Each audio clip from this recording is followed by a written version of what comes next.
the land of opportunity. Probably not too many would believe it in these days of unemployment, but for some people it is still true, as you'll find in our last story tonight, where Tony Ward meets someone lucky enough to have that rare combination of artistic skill and a good business brain. You might say that Franco Vallario has arrived, not only at his place of work, but also in terms of status and success in his chosen career. He's come a long way since he arrived from Italy in 1958 to live in a hostel and lay marble slabs on the floor and walls of the administrative building in Canberra. In those days, he walked to work. He didn't even have the money for a bus fare. Later, he spent over 5 years restoring and repairing crumbling sandstone on the Gothic facade of the Sydney University, a task requiring ingenuity, skill, and patience.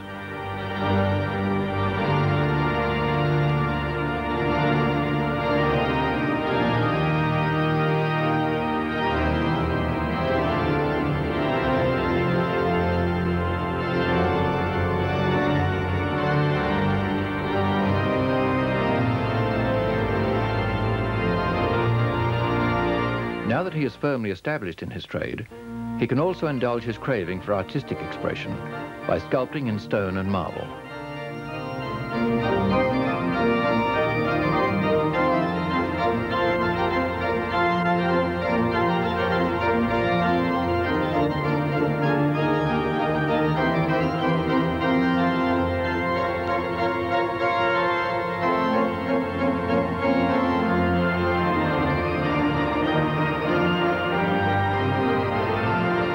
When I was young, I had to choose between university or the trade.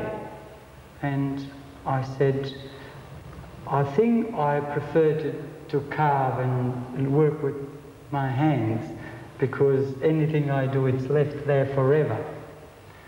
And it's creative and give you some satisfaction in life, doing things differently all the time.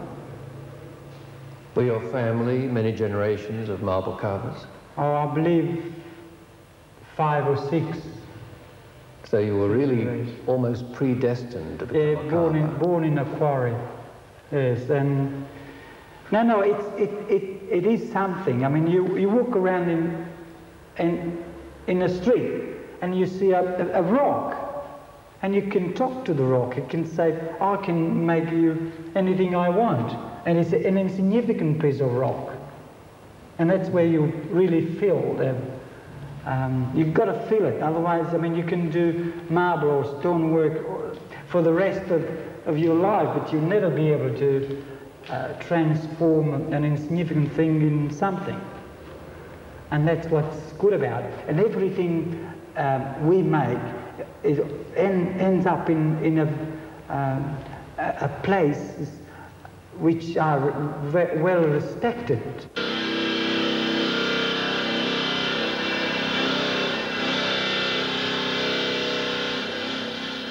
In a workshop cluttered with marble and clothed in white marble dust, Franco's staff use modern machinery to cut and shape the marble slabs, much of which he imports from Italy annually after he visits the quarries of Carrara and personally selects the large blocks.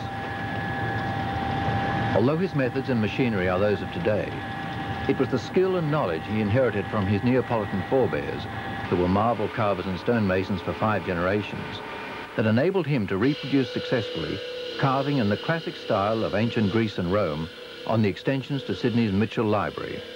To do a capital is like winning a lottery in our trade, because you can go all over the world.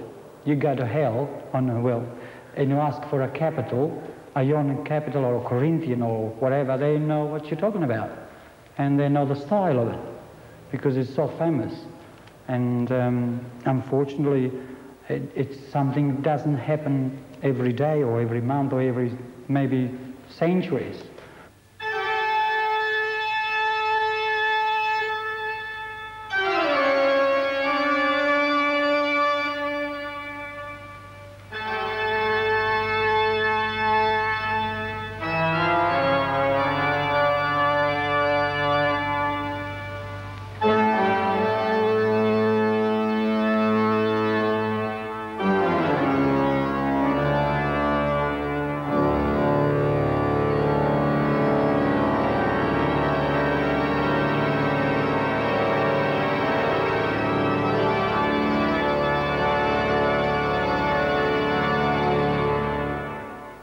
give me a lot of worries. Actually, I couldn't sleep for 2 weeks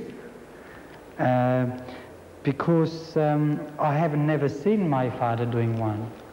I've been in the workshop since I was 9, and we never came across to those glorious capitals.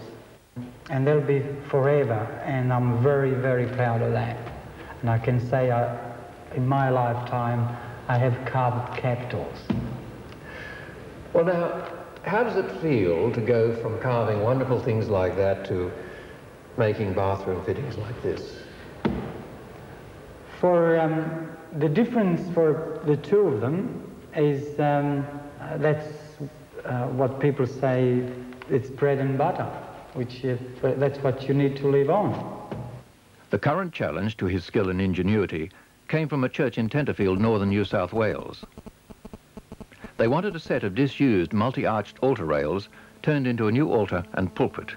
The most frightening thing was to go to Tenterfield and to dig the existing one out and bring it down in bits and pieces, as you can see the result.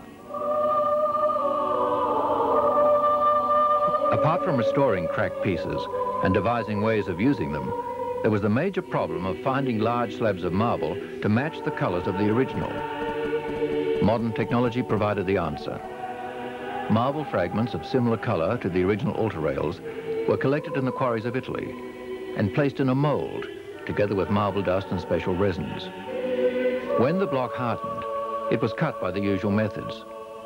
The result? Harmony of color and tone, even if the veinings or patterns developed by nature over thousands of years can't be duplicated exactly. Is it an assignment that you've enjoyed doing?